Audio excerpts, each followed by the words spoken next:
60 Minutes with Angela starts right now.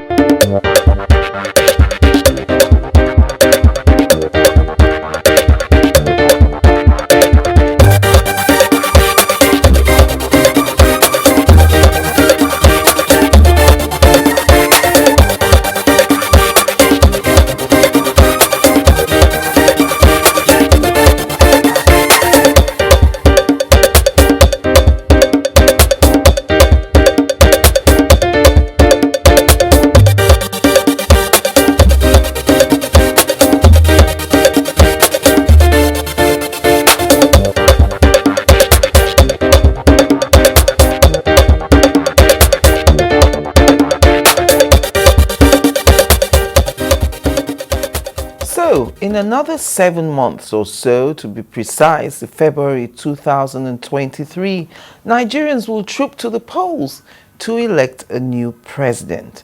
Now, with all the challenges that the country faces, and the current president, Muhammadu Buhari, even admitting that he looks forward to the end of his tenure, one wonders, therefore, why anyone would want to be president of the Federal Republic of Nigeria. And that's why every 4 years I look forward to the presidential election cycle and to the conversations I will be having with the men and women who want to be Chief Executive Officer of Nigeria. Elected presidential candidate of the Social Democratic Party, SDP, on the 8th of June 2022, garnering a total of 1,546 delegate votes out of 1,708. He's a lawyer, businessman, and ADEWOLE Adebayo joins me on the program today.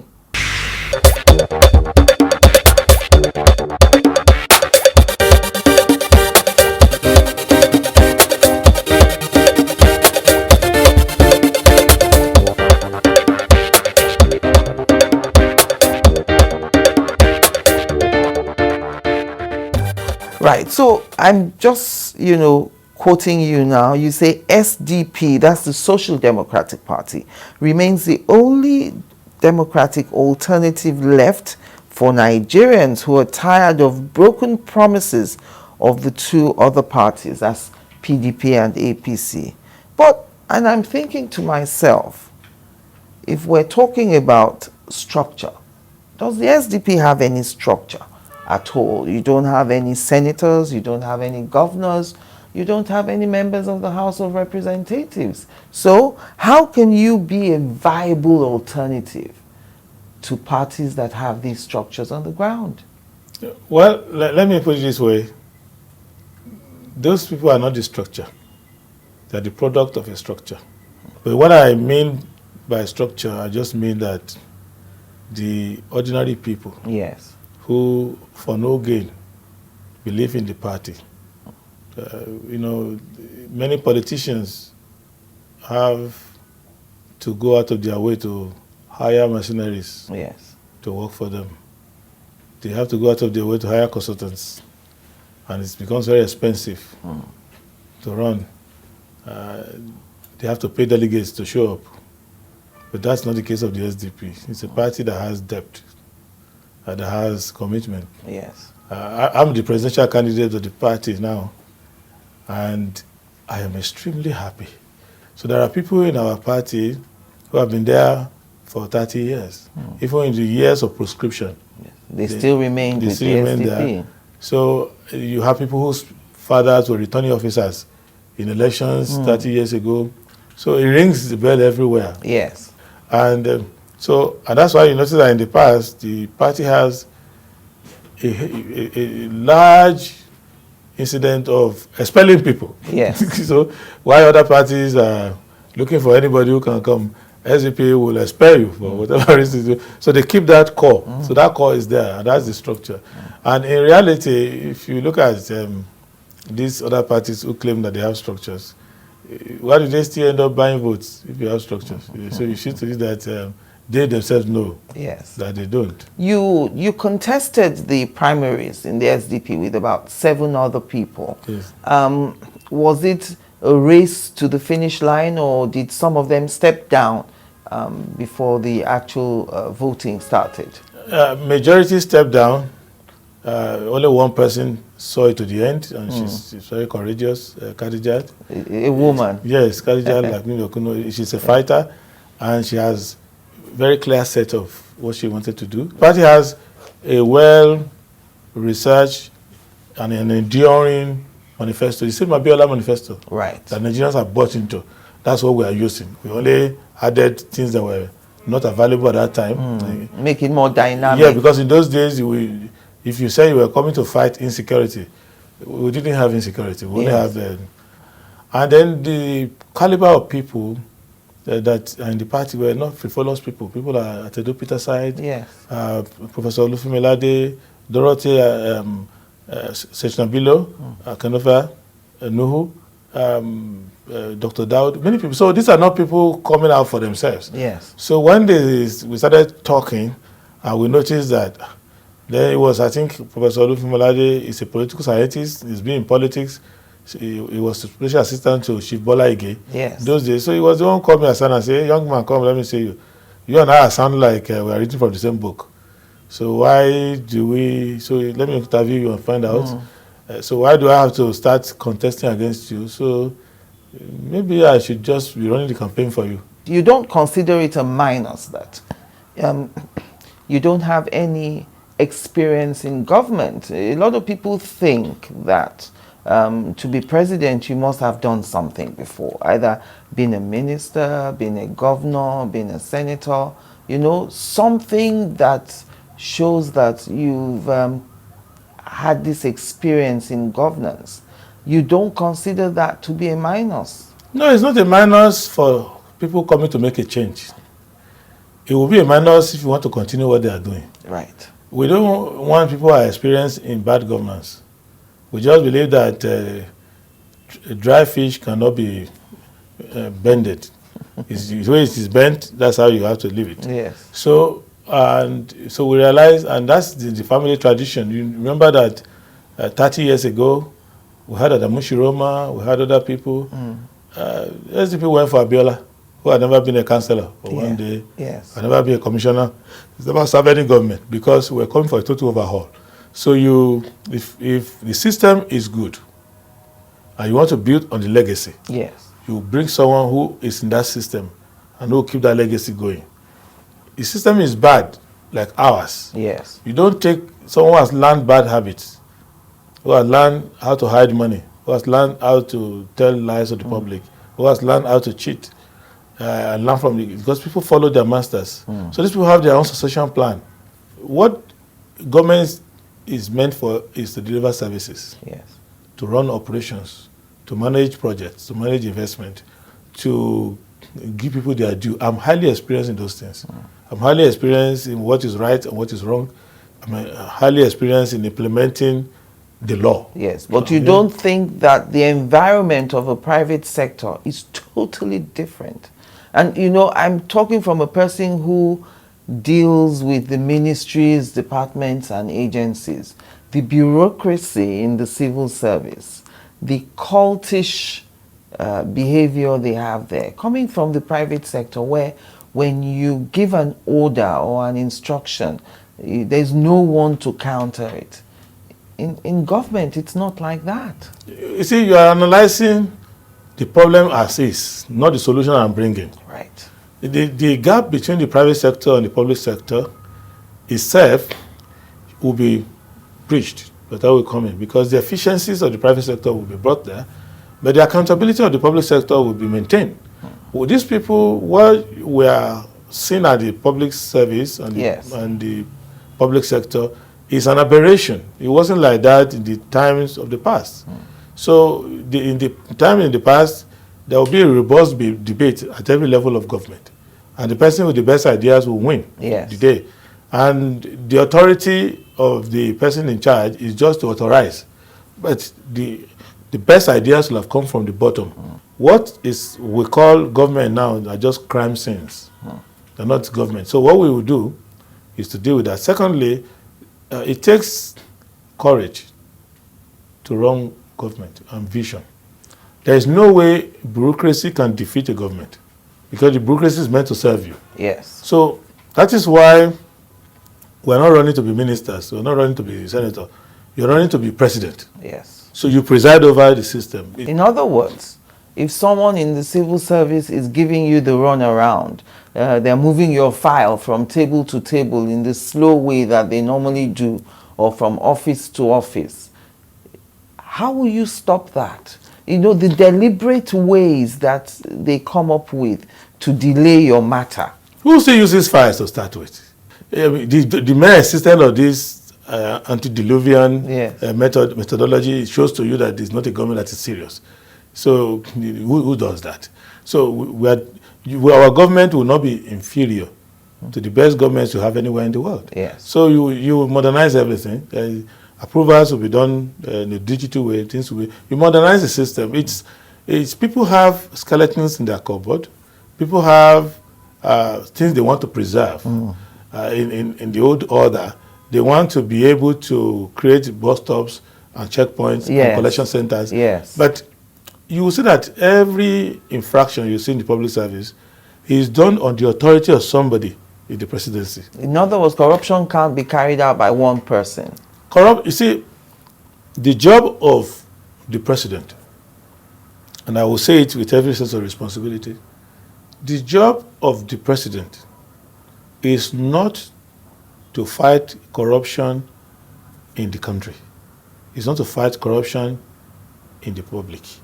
The job, that's for the police. The job of the president is to fight corruption inside his own government. And any president can do that successfully.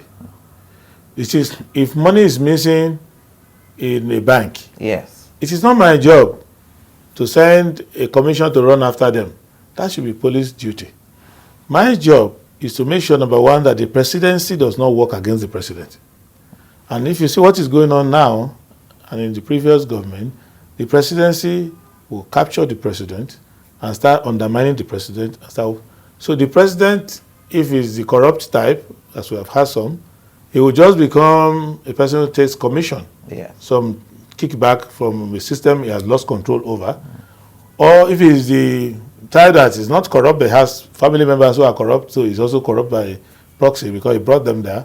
Or who is weak and non-knowledgeable and who is like an automaton who just signs anything brought to him, then they would hold you like a hostage and you are kidnapped for 4 years or 8 years, depending on how much they want to sentence you.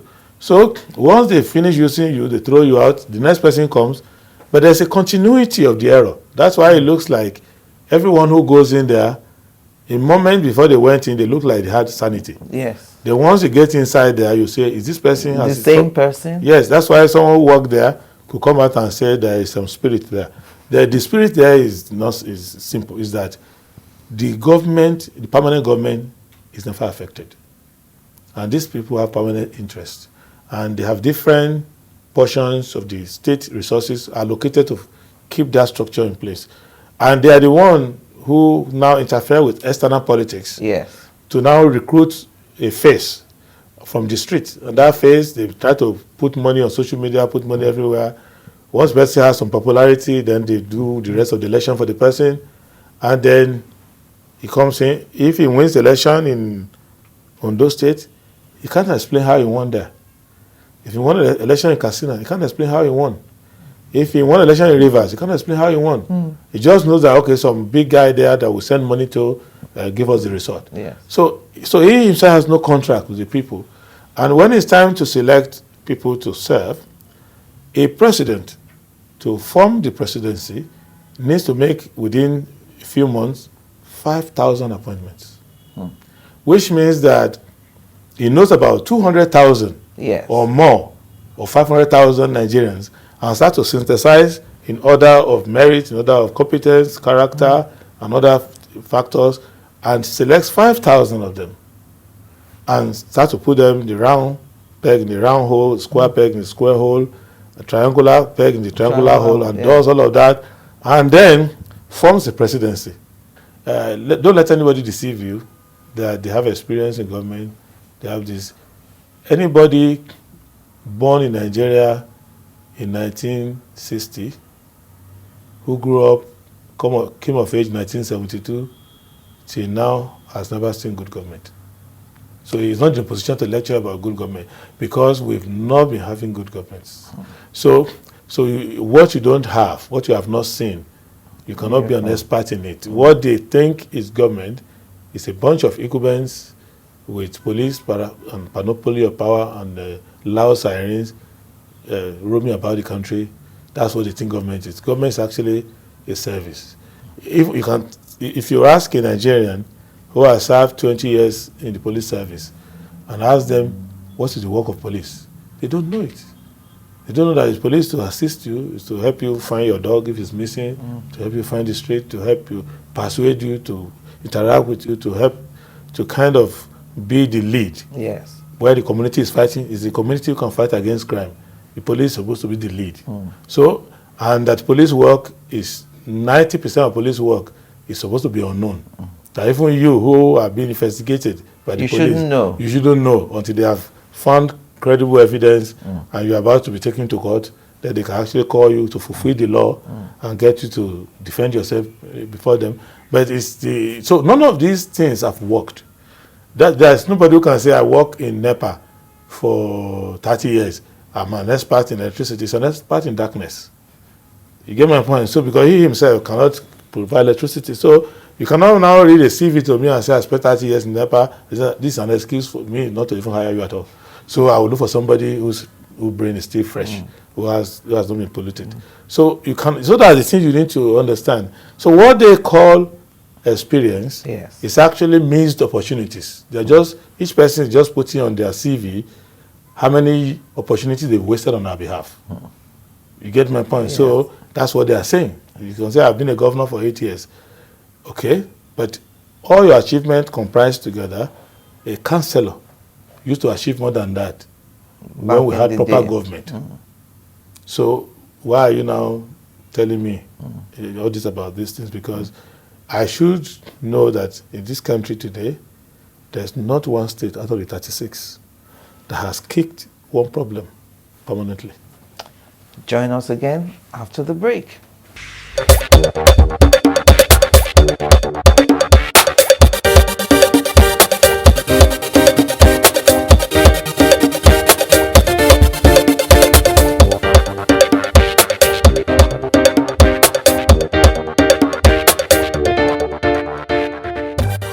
Now, welcome back. Now, one of the problems I see with campaigns is promises made during campaigns when one is not really sure what one is going to meet when one gets into office. For instance, if the excess crude account is more depleted than government is admitting now, it's until you get there you won't really know the true situation of things.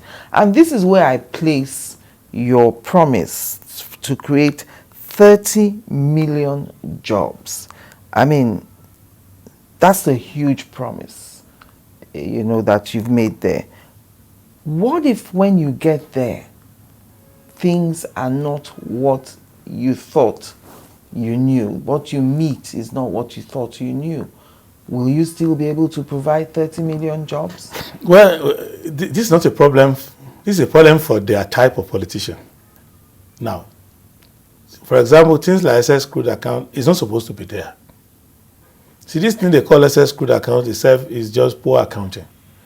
The SS crude account is a temporary, it's a subset of the... It's supposed to be like a saving. It's a sterilization because it's a subset of the Federation account where they come in and say, we have, let's benchmark our budget and assume that the oil will sell at $52, for example. Yes. When it performs above 52, whatever is the difference is kept in the ISS crude account. Now, then they go on. Sometimes it performs so highly, it goes above 100. Yeah. So it's like 50-50 between SS crude and the allocation. Then later, if it goes down, then they start to, it's a stabilization mechanism within the same account.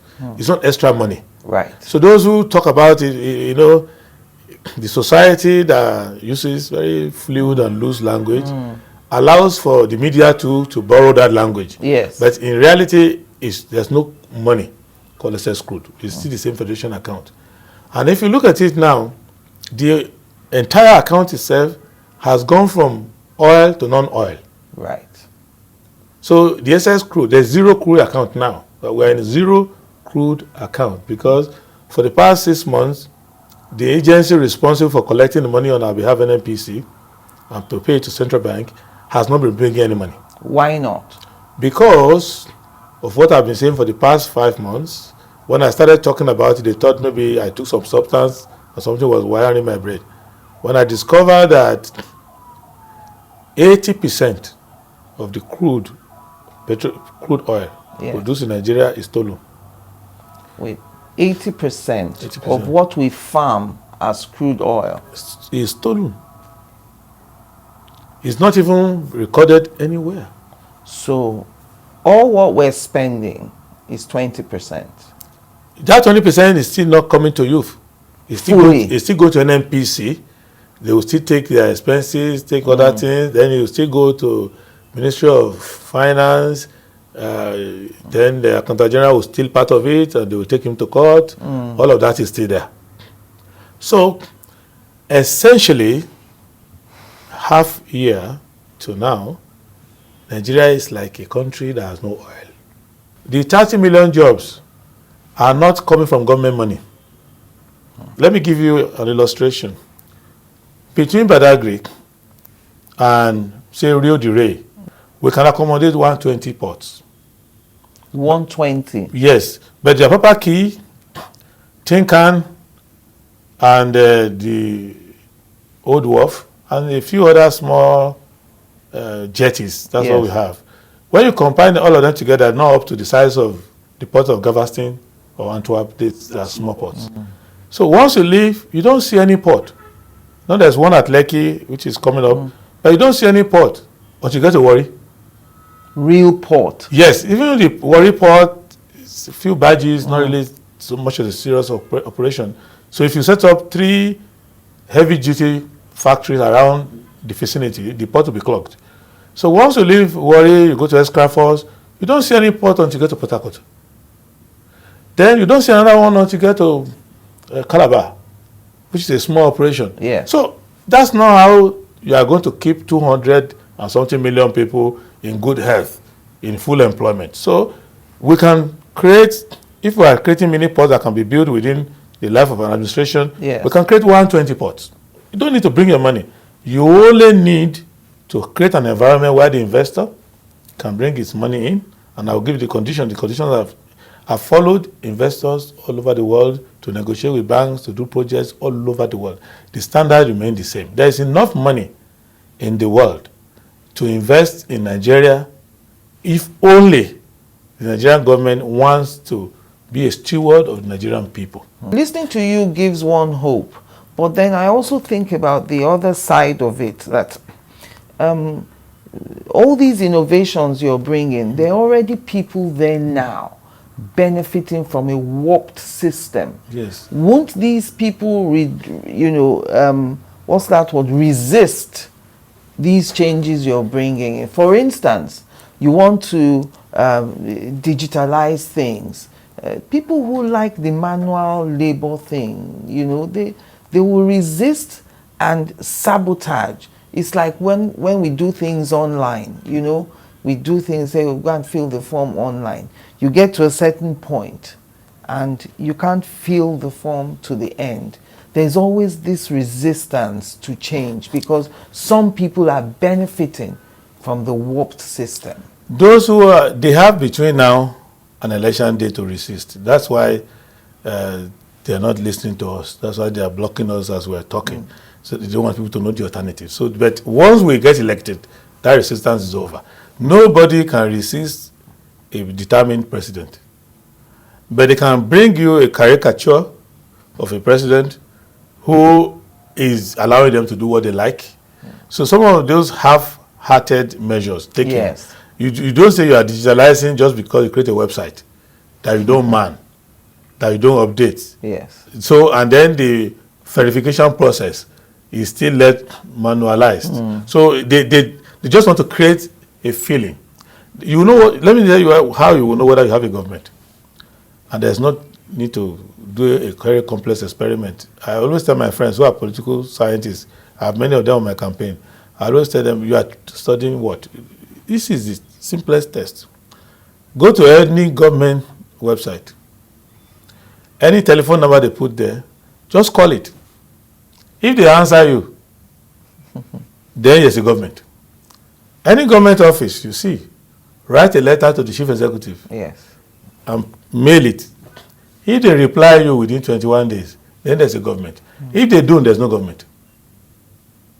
And this is typical. Yes, so that is why. So what we call government failure Yes. is actually government absence. That is, those areas are not manned. If I have a piece of information now that is injurious to the continuity of the republic, Yes. injurious to the safety of the president, I cannot anonymously write it and send it to the State House, and they will look for me. It will not happen. That's what does that tell you? There's no government there. The fact that people are elected and they move their family and furniture into government building does not mean that government work is taking place there. So if you set up a bakery and put a big sign and say this is a bakery, if you're not making bread, you're not baking bread, there's not a bakery anymore. Yes. But people who are doing public transport, they will say, when you get to that bakery junction, drop me. They will call it a bus stop. Yes, Bakery. bakery. Well, I live next to that bakery, but there's no bread being baked there. So that is the situation in Nigeria. So when you say, take me to Ministry of Finance, the government finance is not managed there. Yes. The government finance is in the pocket of bandits everywhere, because they are the one harvesting the crude oil, selling it, giving people in government their cut. So when you say this is the Navy, it can be well white, but it's not defending the Republic. It's escorting people who are stealing your oil. So the Navy man is also a bandit. He's a pirate, but he's keep promoting the pirate. So but they are never going. You cannot go to naval headquarters. They write Eastern Command Pirates Division. They will not write it there. Or bandits department. No, they will not. So but that's what they are doing. So you go and you have to reinvent the country. You have to re-envision the country. You have to let the people know that it's not God punishing you. So those hours we spend in the church calling God to intervene is actually our behavior.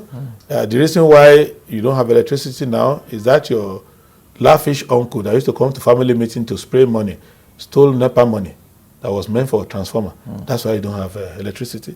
And that's why that same uncle of yours, they are doing operation on him in the general hospital, the power cut, he dies. So he killed himself, but he will say God has, the enemies have done the worst. So it's because of this, people don't, the missing link between cause and effect. Yes. Is the reason why we behave the way we behave in this country.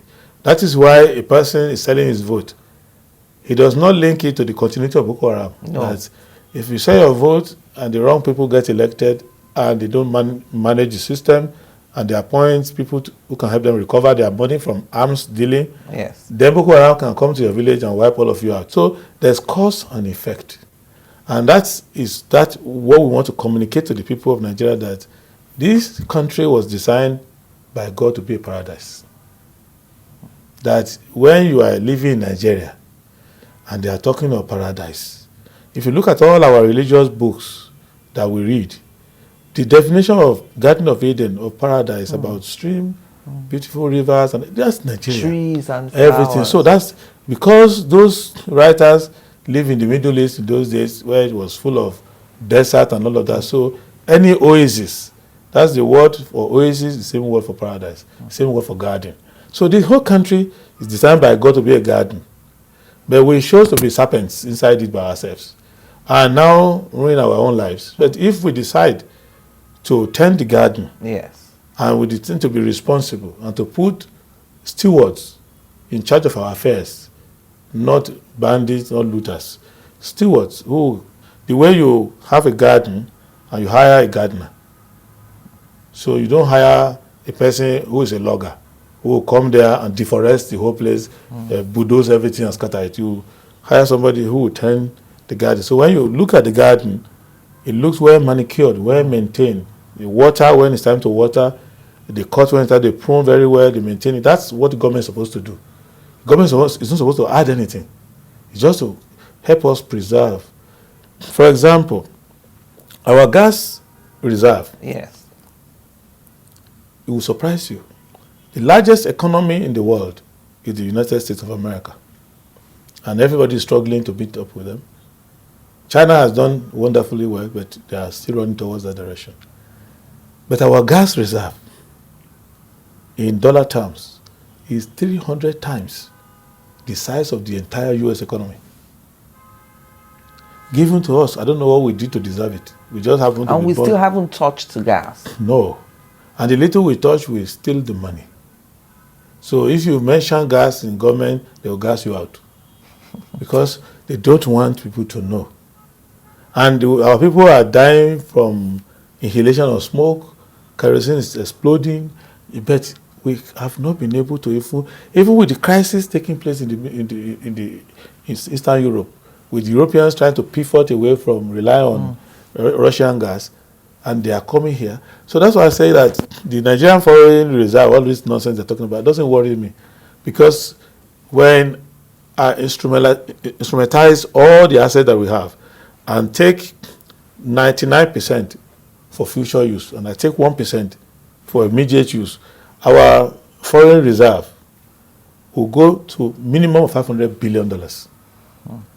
And so if you domesticate the reserve management, let's say you want to do risk analysis, you take to 3, you take 1 into sovereign wealth investment, which can look outwards and inward depending on how the rate. You take some and live in foreign reserve, as we do now, in case something goes wrong in your system. And then the CBN can also use that one, Central Bank can use that one for letter of credit and everything, and it will bring your rate down.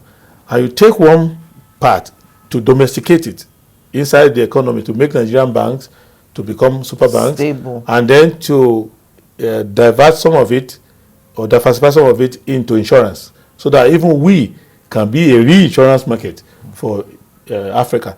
If you do that, you will have no graduate left. When you are graduating from university, there will be 7 jobs begging.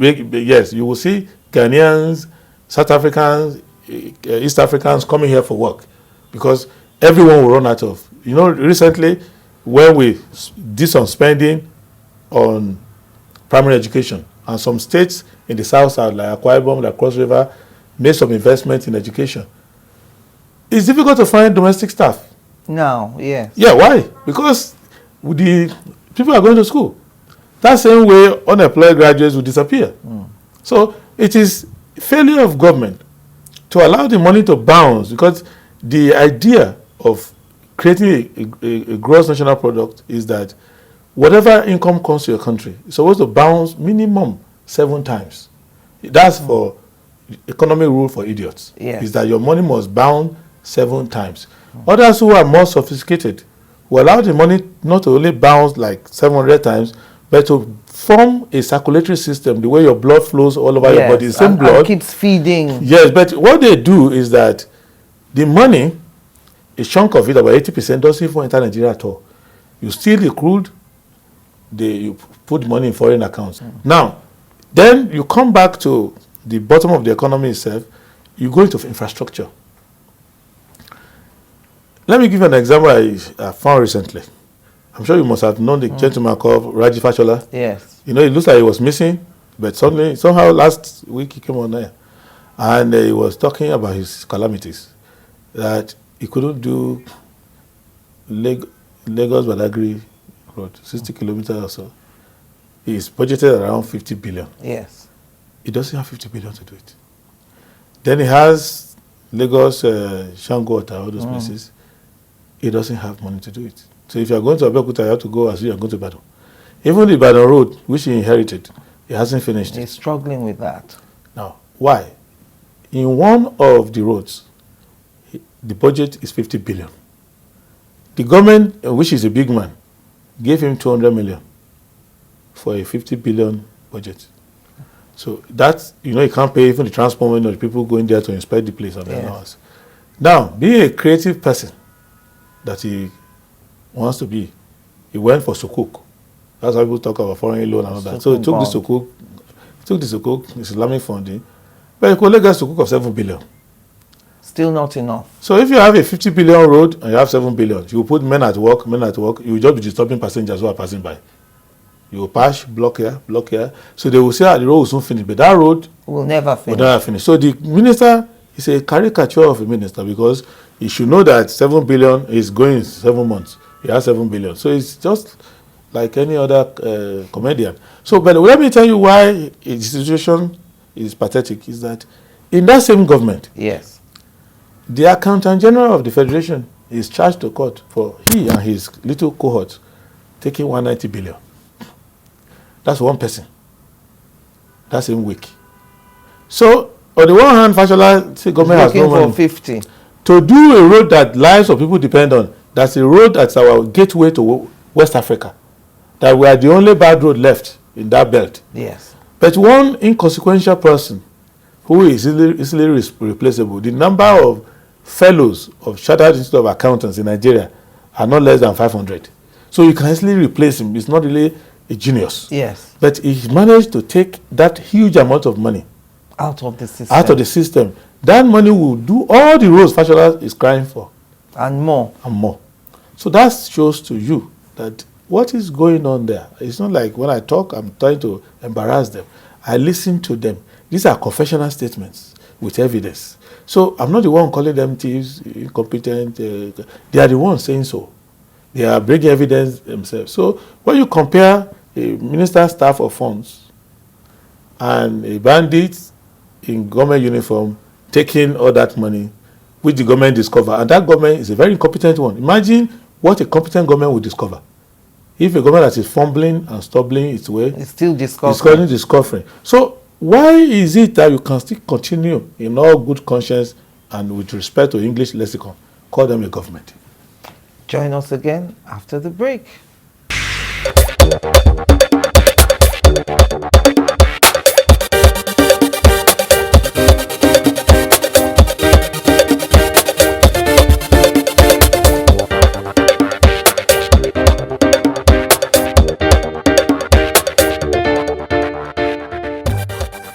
Welcome back. I still have so many questions for you. I want your thoughts on this doling out money to other countries. You say when Nigerians are hungry. I'm talking about the 1.4 billion naira worth of SUVs we gave the Niger Republic. You know, I've thought long and hard about this. The United States, for instance, has a homeless people problem, but they still manage to give aid to countries that are in need. Is there anything wrong with us giving aid to Niger Republic, especially as, you know, we share borders with them, and with the state of insecurity in our nation today? Isn't it a good thing that we're helping with aid to these countries? There are a lot of things packed in there, a lot of assumptions. One, let me make a statement that is generally true. Yes. Then we can now go into what happened. It's by destiny. We are the same people. There's nothing strange there. The issue is that how it is done in government? Because there are government agencies whose mere assistance is to do that thing. To procure those kind of things. Yes. So if you hear that they procure cars for vice chancellors all over the country from the presidency, you ask yourself, what is the job of Minister of Education?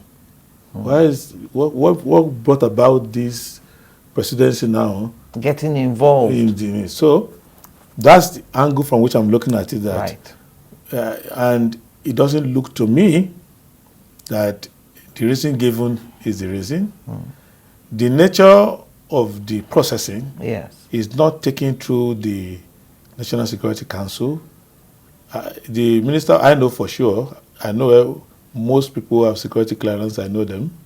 The Minister of Finance does not have security clearance. That's critical what you just said. Yes, She's the Minister of Finance. She has no security clearance for such an operation. So ideally, when you are doing such thing for security, she will not even know. Okay, so she may not even have the real information. Yes, she's not supposed to have it. Because she doesn't have it, it will be a blanket budget for agencies that deal with that. So it's not something you take to council and announce. Everybody will yes, talk and about if you do research like I did, I like to investigate things, and you discover that recently, about a week ago, Niger Republic gave national honors to people who are not supposed to be given national honors internationally, because they start giving national honors to people who make tea for the president, Yes. people who write speeches for the president, people who ordinarily hang around the president. Some don't even see him for weeks. And now, such people, when you are dealing with the regional security and other issues, they are supposed to be out of sight and out of hearing. Even when the foreign head of state comes in, they can see him and interview him. Welcome to the country. Yes. No, even at the days. Yes. Yeah, welcome to Nigeria and all of that. But when they go into security session, they're not supposed to know. If there are agents of Nigeria operating in the Niger Republic, they're not supposed to know. Yes. Those are the people who are receiving the national honors from Niger Republic. So shows to me that it's one Boy Scout operation where people have access to the president, saw in one of his weak moments, of which there are many now, and decided to push a paper around. And since there's money to be made, they just pass it and took it to finance. Let's donate vehicles to them. I'm not too sure, and Yes. I've not seen the delivery those vehicles if some got there, I'm not sure all of them got there. We don't know the contractor who bought the vehicles. We don't know. So to me, just another day in government where a weak president allowed Nigerian money to be wasted. But what brings into context is that there are 3 issues there. It's supposed to be for security reasons, and they are announcing it on TV. So that is a mature operation. 2, those who are in security sector dealing with it have sufficient budget to deal with such matters. At that February, when they were making that provision, Yes. there was enough fund To do it. to do it without that one, and to do even bigger things than that. And bigger operations were done in government around that time. So that looks like a layer that is not necessary. And when you see all these characters put together, they are not even related to security at all. All those involved in the processing. Yes. Then the third element is that it's happening at a time where Nigerians are complaining about neglect at home. So it's not that you can't help your neighbors. The perception is important. Yeah, but you must first do it right. I must do it appropriately, such a way that if it's something you have to do in secret, you do in secret. It's not something that... And the manner in which the information came out will give indication to you that some deal went all right, and maybe they're fighting over money, Yes. and somebody decides, who's caught out, decided to expose them. But in reality, Nigerians are thinking that if you are under provisioning for the armed forces, Yes. and if you talk to people in the armed forces, it's not all these trillions that we hear about that get to the troops. You know the way the military is. They are under the law of Omata. There's silence. They don't challenge authority. But it's for people like us, people like you, to question. And the National Assembly, if they really want to be awake, they need to call people in the armed forces and ask them to show proof that money is being budgeted for the defense is going to them. We need to pay attention to that, and because we have a very formidable armed forces. The Nigerian armed forces is extremely strong. But they seem to be challenged with the state of insecurity in the country. Because they are good at fighting terrorists, they are good at fighting bandits, but they are not good and they are not equipped for fighting the government. And what is going on in Nigeria, why the thing is dragging, is that the Nigerian armed forces does not only have to fight Boko Haram or bandits, it has to fight their senior brother, the government, first. Because the continuity of Boko Haram, the continuity of bandits, is the bread and butter of those who are working with President Buhari. It was the bread and butter of some people working with President Goodluck Jonathan before him. Yes. And when I'm elected president, that's the end of their bread and butter. So, in other words, the suspicion of many journalists that the reason we see a continuation of the state of insecurity in this country is because some people are benefiting from the way things are. If journalists are still at level of suspicion, then what are they doing? The evidence is clear. The bandits and the government have the same headquarters in Abuja. There is no government that is not a friend of Boko Haram, is not a friend of bandits, that can tolerate them for 3 months. Try and compete with the government. Even on the road, they will use siren and then to throw into the bush. Government doesn't like competition. So for Boko Haram to compete with the government like this, you know they're in a joint operation. The government is a jealous entity. You cannot compete with government. If there's a crime in your community, try and say you want to arrest the DPO. They won't accept. Police will say, no, you can't arrest DPO, we'll arrest by ourselves. The government does not like competition. The government has enjoyed this relationship with Boko Haram for a long time. Look at the lifestyle of those who are in government. Look at the lifestyle of those who are in law enforcement. The more money Boko Haram makes, the more money they make. Aren't you worried? You're spilling all these beans. Yes. But I'm looking at you and thinking, if the establishment is listening to you, They should listen. you know, can't they gang up and make sure that you will never be president? How can they gang up? They say their gang up. How is he working for them now? He's just working for them. You see, what 3 things we can do without spending money: Yes. truth, justice, and sacrifice. Anybody who wants to give leadership must respect the truth, even when the truth doesn't favor you. Yes. Must do justice to everyone. No country is too broke to do justice. Even the poorest country in the world can be just and fair. So, and anybody who doesn't want to sacrifice, it has no business in public life. If the government of Nigeria focuses on you, and I'll give you 3 examples. Recently, Boko Haram, I don't know what went to their brain. They decided to come to Abuja and be operating. Now, the presidential guards looked at them like, are these people crazy? In 6 weeks operation, is the worst day, the worst period in the life of Boko Haram. The 6 days operation that presidential guards took in Abuja. Yes. Boko Haram, in their ranks, they know that they've met. They met somebody. They met somebody. So they can't do it. So that is clear to you. Then I'll give you the opposite contrast. When my campaign during the primaries was moving to Zamfara State, there was a period, everybody knows Yes. that when you get to the place, go past a traffic army checkpoint, then bandits own the rest of the place, and nobody travels. So then my people called me and said, oh, we are stuck here. We just passed the army. And that's it. We are in the bandit zone now, and the bandits are going wild. So we have to spend the night here. So one of them just occurred to him that, let's call vigilantes. So they called me back and said, oh, we are moving now. I said, what happened? He said, well, one of us suggested that we could get vigilantes and mobilize the vigilantes. So they went and got vigilantes. The vigilante came out and chased the hell out of the bandits. Ordinary vigilantes. Yes, but they just passed army check, but they had to use vigilantes. I went on air immediately. I discovered and said, at least Nigerians have discovered something for you.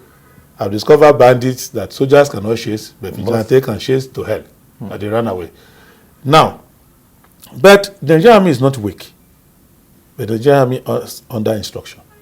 If you attack a police, if you are on the road committing a crime, a policeman does not need to talk to the IG to arrest you. Yes. Because by police act, he has the powers. Yes. In the armed forces, if when they invaded Nigerian Defense Academy, those who were defending the place after finishing the ration of the arms given to them must go to the armory to report.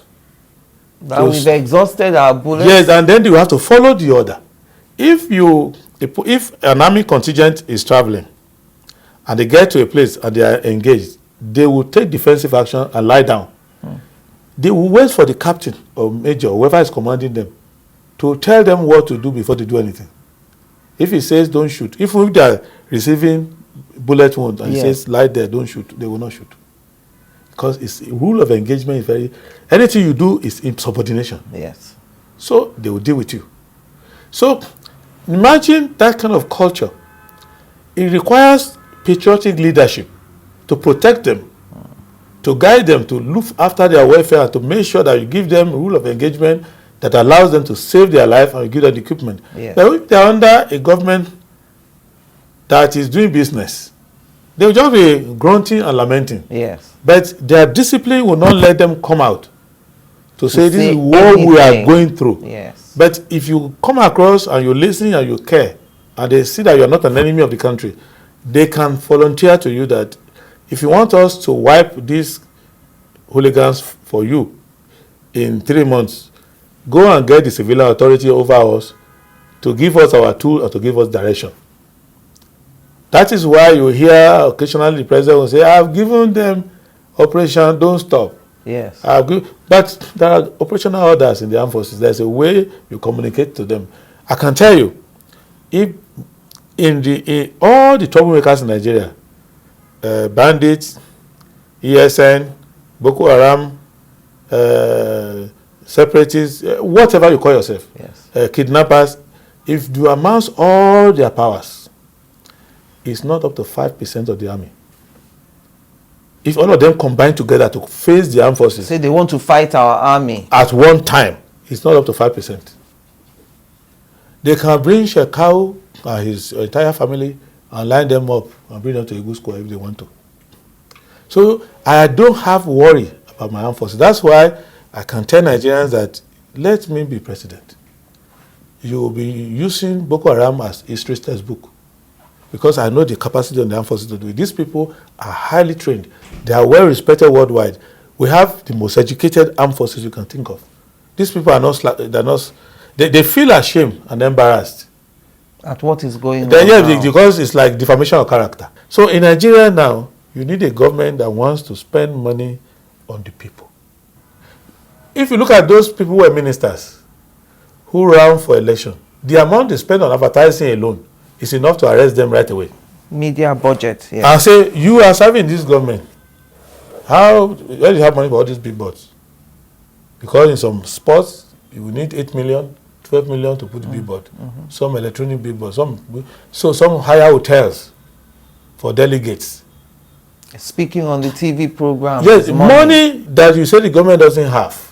That's why I keep telling Nigerians, anybody who comes to you and say government has no money is your enemy. Is lying to you. The government has no money. Government is broke, has no money. But they are spending billions to go inside the government that is broke. What are they looking for? Those ministers who resigned, Yes. chicken out and came back, say we are not resigning again. There's no money for them. Who are they fooling? And these people who look tattered, who have no money, who are in government now, they are doing their own. Are you seeing their families? They are on holiday everywhere. The government has no money. Go and check. Take the manifest of airlines. Take the manifest. And those who sit in business class. Check the price. Ask them what's your salary. So, let us not. They are taking the whole country as a joke. But the joke is on them. If the people of Nigeria on election day can remove, there is no remedy to it than to just remove them because they're like bed bugs. Unless you can be changing your bed sheet, but the bed bugs are under. They will still come out at night or anytime they feel like. You cannot preach to bed bugs not to suck blood. That's their nature. The only thing you can do is to throw the mattress away and fumigate the whole house. That's how you can get rid of this government. If anybody comes to you asking one simple question, what is your name and have you served in government before? If you say yes, throw him out. Why?